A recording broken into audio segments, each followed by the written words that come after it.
Welcome to Frontline Dispatches on Organizing Upgrade, a show dedicated to spotlighting the most urgent left organizing and activism happening around the country and beyond for both racial and economic justice and much more.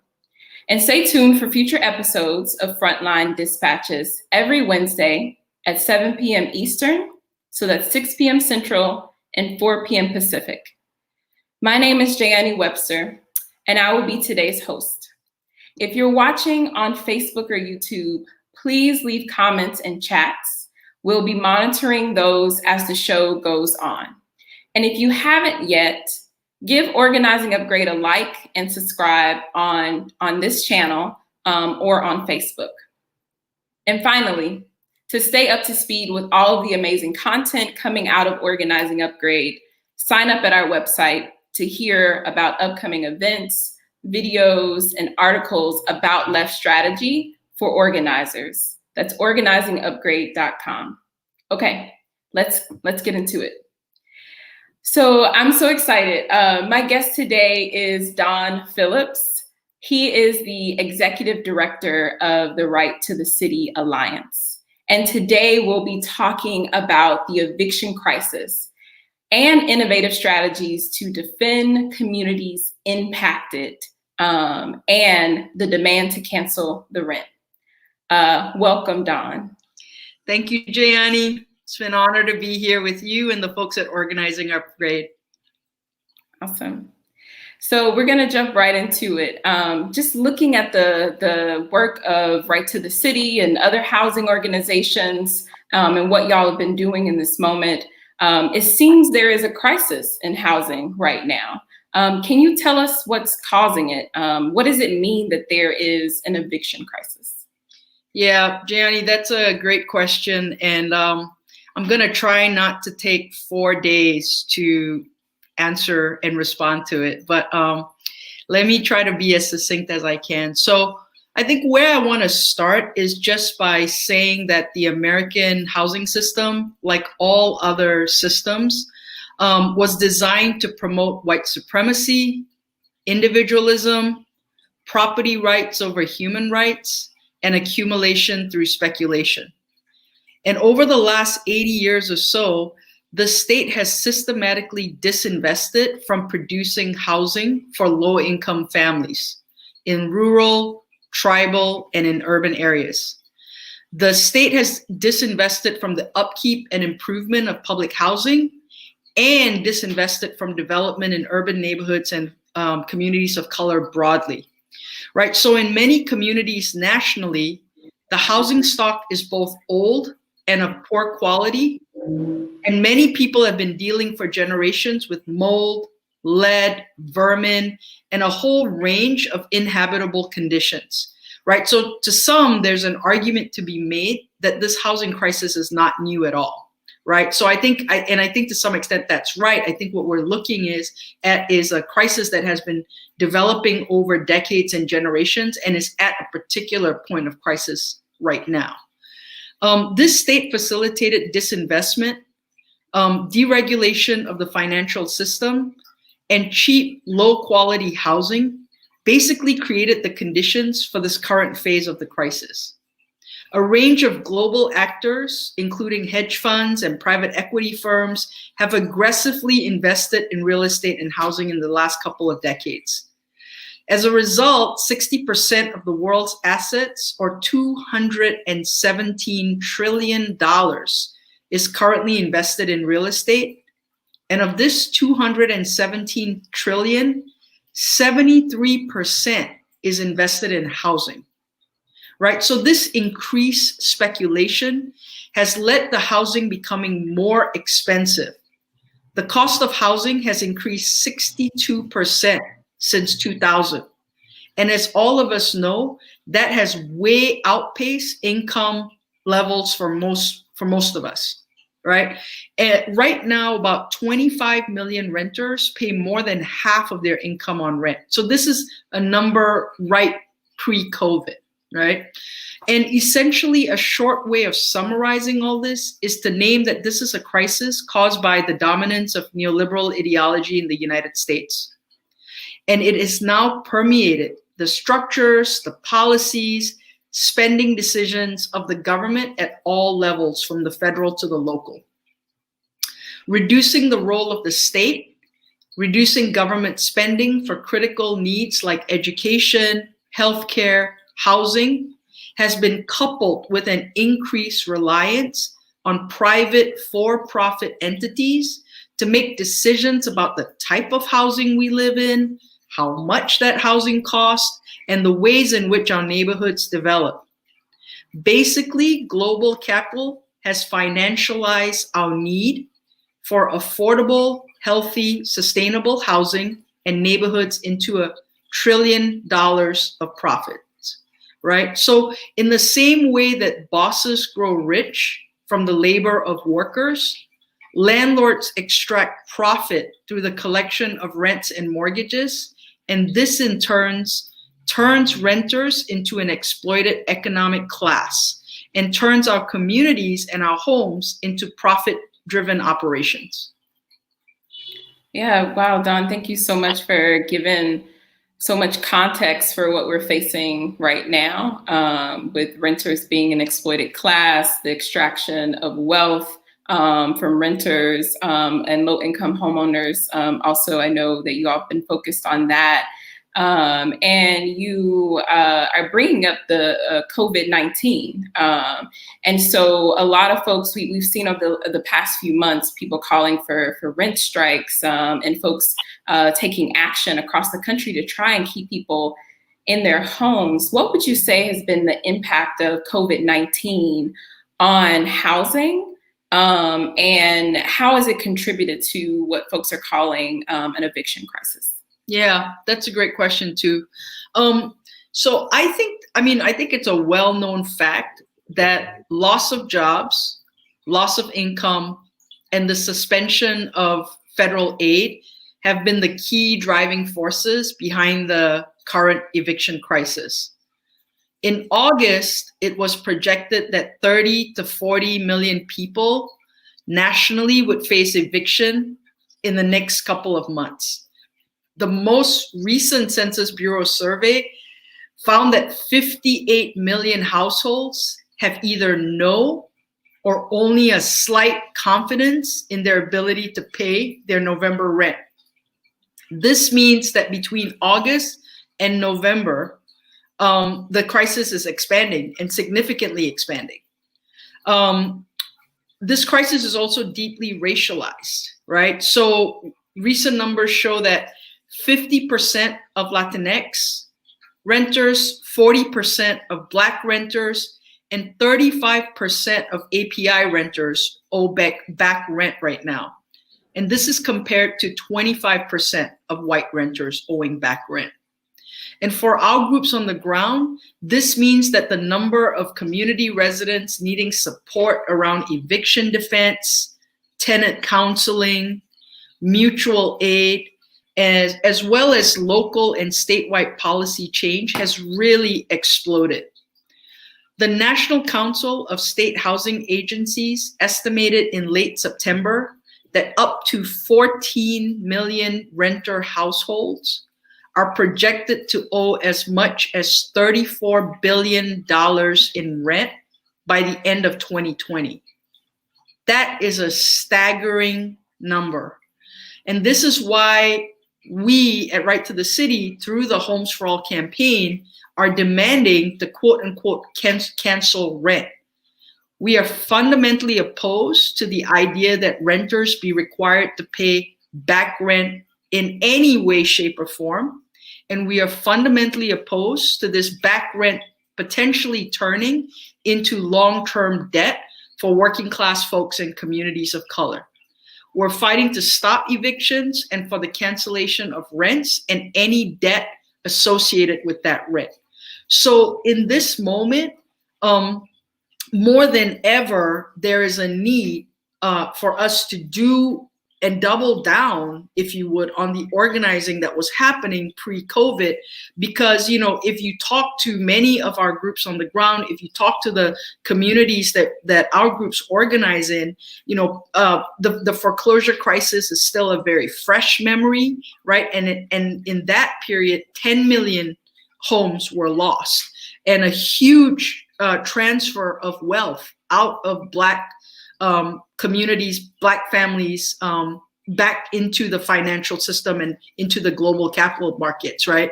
And so, this is a moment where we really need to kind of be doubling down on the organizing, pushing hard on this resistance. And so a lot of this work is being shaped around the cancel rent demand and the demand for this rent not to turn into long-term debt for our folks.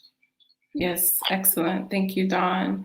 And I'm glad that you brought up the demand to cancel rent, because we're looking at so much debt pile up over the course of these months that we've been in the COVID-19 pandemic, and the moratoriums are stopgaps, but simply are not enough. And so we're going to be dealing with a debt crisis on the other end of that. So appreciate you speaking about the demand to cancel rent.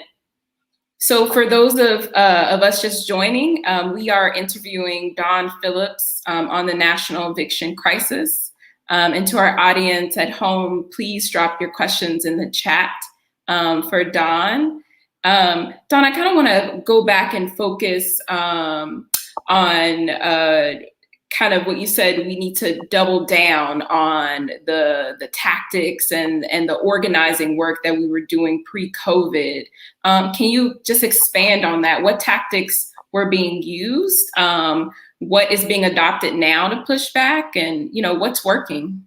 Yeah, Jay, that's a great question. But before I get into that, I want to just expound a little bit on the kind of idea of why we believe that renters and what we call the renter class is so critical in this moment. And then I'll get right to your question about the tactics and the organizing. So as many of us know, this is a moment with many and great threats.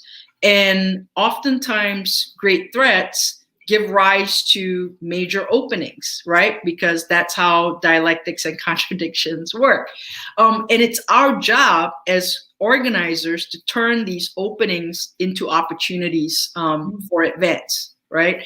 And given the central role that the real estate and housing sector is playing currently in the global economy, along with the huge wealth that is generated by renters through our payments of rent and mortgage payments, means that renters are actually in a moment where we are a very critical linchpin in the system, and we have a great potential to disrupt and transform the system, right?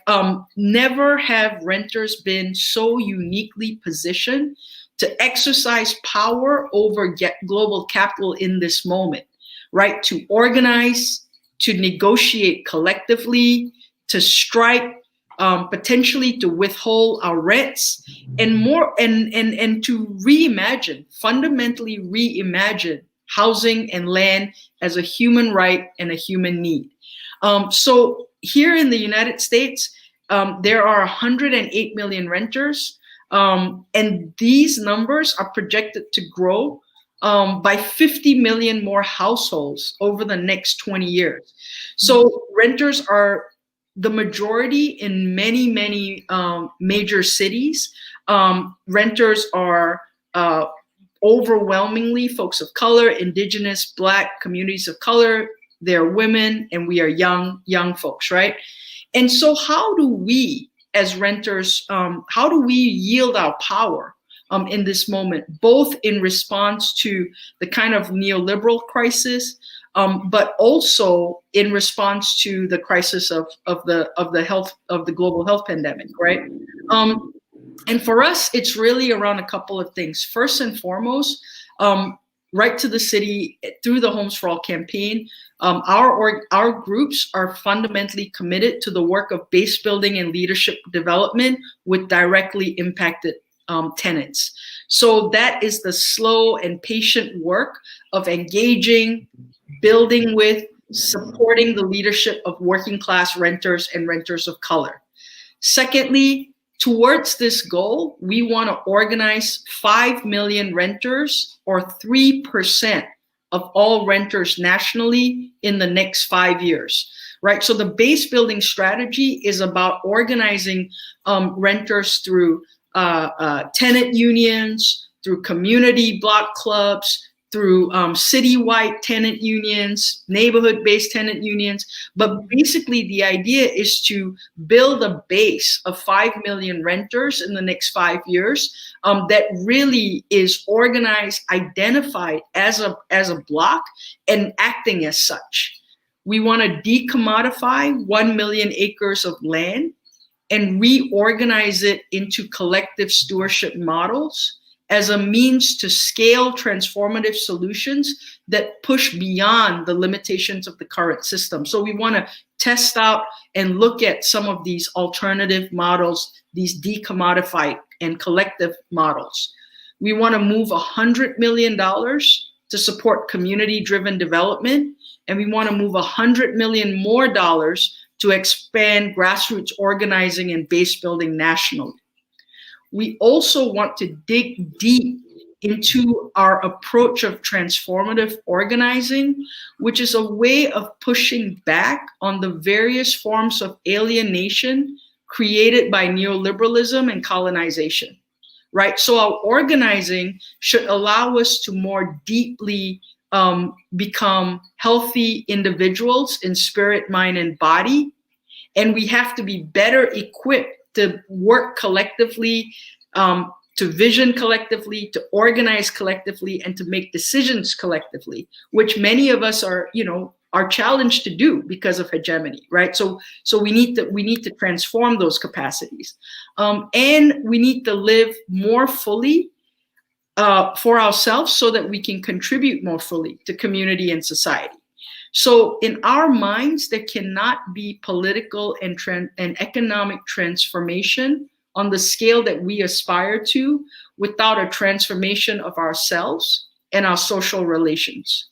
So that only a housing movement that centers indigenous sovereignty, self-determination, and feminism can successfully contend with the twin threats posed both by the real estate sector and neoliberalism, and today, the ravages of the kind of global pandemic.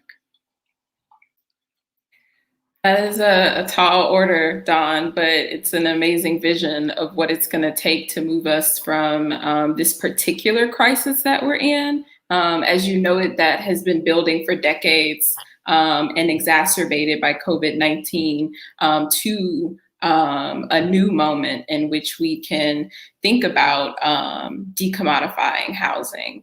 And you spoke about a lot of different things, a lot of different strategies in terms of building tenant unions. Like the bread and butter of movement work is that base building work, as well as changing the culture, changing the ideas about, why don't we consider housing a human right? Why is it commodified? Why is it bought and sold? I think are important cultural shifts that we'll have to make, as well as doing the hard organizing work. I kind of want to turn now to a bit of a very kind of hot subject. This election is happening, and we have the eviction crisis, the housing crisis, in this moment, set to the backdrop of a really historic election. What impact do you believe the election will have on the housing sector? In particular, I would like to hear your thoughts on what a Trump presidency would mean for the millions of people you spoke of, the renter class. And on the flip side, what would a Biden presidency mean for the renter class? Yeah. Oh, Jayanni, I wish there was more time. But okay, so So I think a couple of things. So firstly, neoliberalism, a lot of which we've been discussing in this last 20 minutes or so, has been ideological and political agenda pursued equally by Republicans and Democrats. The crisis of the foreclosure crisis happened, under Democratic administration. The kind of like 80-year trajectory of disinvestment of federal funding, all the kinds of multitudes of policies, from redlining to different types of policies locally, statewide, and nationally that advanced gentrification, accelerated displacement of communities of color, people of color, neighborhoods, etc. All those things have been pursued equally, right? By both parties, mm-hmm. Right? I think that the difference in the Trumpist agenda and the Trump coalition is one where the kind of neoliberal agenda is kind of being contested by this kind of proto-fascist agenda, right? So that we are looking at a heightening of white supremacy, and to some extent, more importantly, white supremacist violence, right? And some of that is trickling very directly into the communities and into the places where our groups are organizing. So these are not faraway battles. These are things that housing organizers in Southern Oregon, in Washington State, in the South, these are things that housing organizers are grappling with, right? So I think the fact of the matter is that, we're going to need to fight regardless of the outcome of the election, and who knows when we will know or be allowed to know or have a result projected of that election, right? Mm-hmm. So it doesn't matter to some extent who's in office. We know that if the choice is between a neoliberal Biden and a proto-fascist Trump, we're going to be fighting no matter what. Neither is an acceptable response, and neither will have any answers, of the kind that we want and we need, right? But let's be clear, Trump is, as we refer to him, the victor in chief, mm-hmm. Right? So for the first time in this country, we do have a landlord in the White House. We have someone who, whose wealth, whose family's wealth, and whose worldview is shaped by the fact that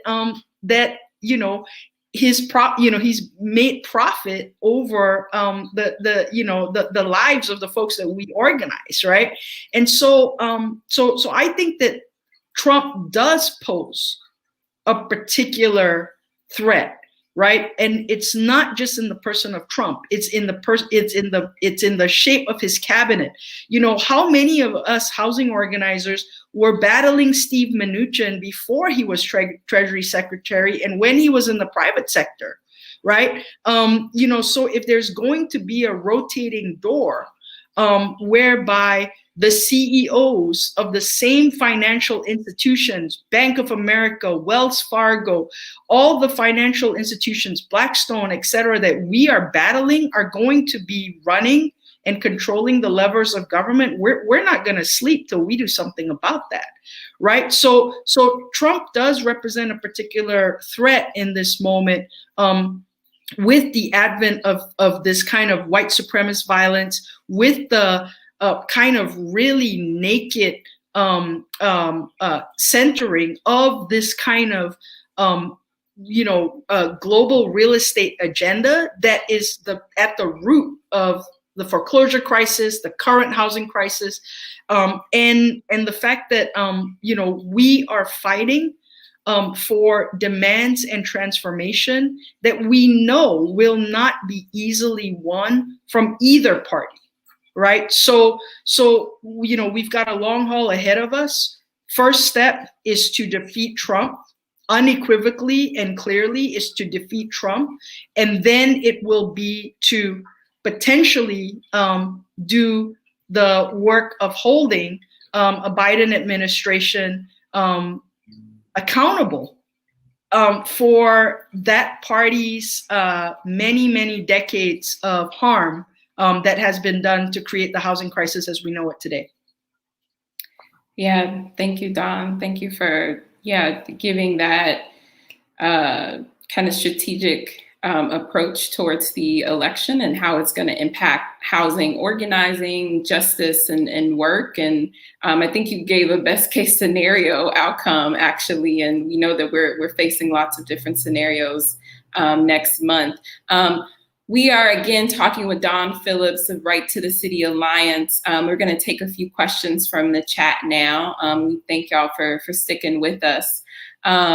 Tracy's asking about homeowners, Don, this question about, is it fair to cancel rent in the instances of people who hold mortgages? And I also want to tack on with that, like how should we approach like small landlords? And they say, oh, they can't afford for people not to pay. What would you say to those questions?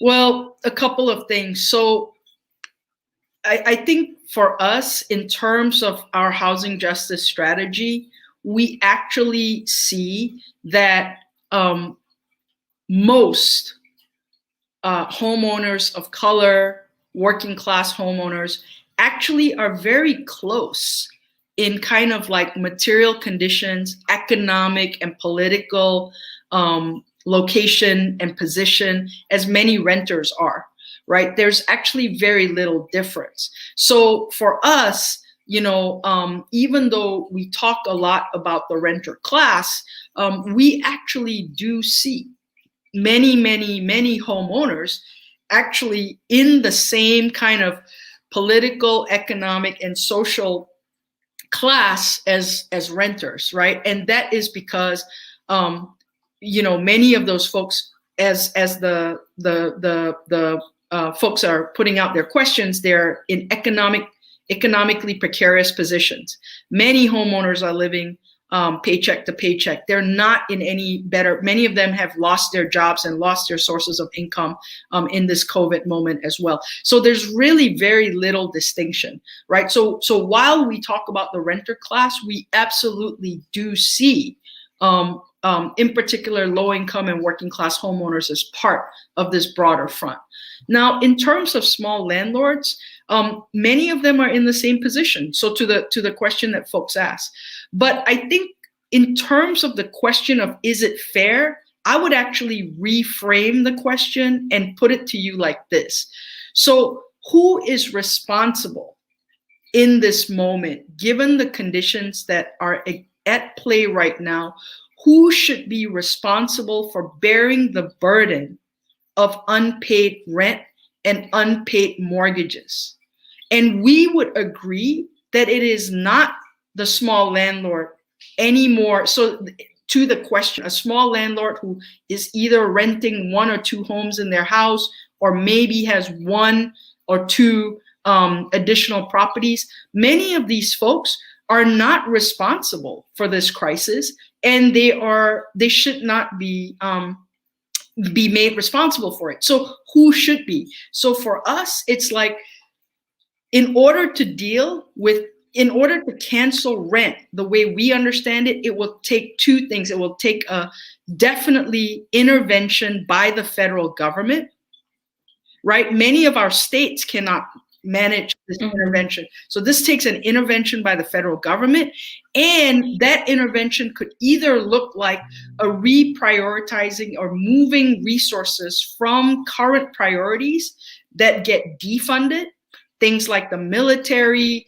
things like the prison industrial complex, things that should not have money invested and spent on it, polluting industries, things like that. How do we move money from things that are bad and how do we put money into things that are good, which is like supporting federal relief, making sure people can pay rent and get groceries, et cetera, et cetera. So this is about actually re-asking the question of how do we hold our federal government and the corporate actors who actually created this crisis, as opposed to looking at each other and being divided in this moment. Thank you. Thank you so much, Don, for offering such a depth around the question of small landlords and mortgage holders. A lot of the times people will separate out those distinct groups when we need to have a shared strategy around how do we organize the different classes of renters and owners of housing and land. To our audience, we just want to say thank you for joining us tonight. That's the time that we have. There are other questions in the chat, and we'll work to get those answered as well. If you enjoyed this video, stay up to speed with all of the amazing content coming out of Organizing Upgrade. So sign up at our website to hear about upcoming events, videos, and articles about left strategy for organizers. We again want to thank Don for your work and the work of the Alliance at Right to the City. And also just want to thank you all who joined us today and the production team. Thank you, production team, and Organizing Upgrade. Please join us next week. We're gonna be back here at the same time, same day. So Wednesday at 7 p.m. Eastern, that's 6 p.m. Central, 4 p.m. Pacific, for another episode of Frontline Dispatches. Have a good night, everyone.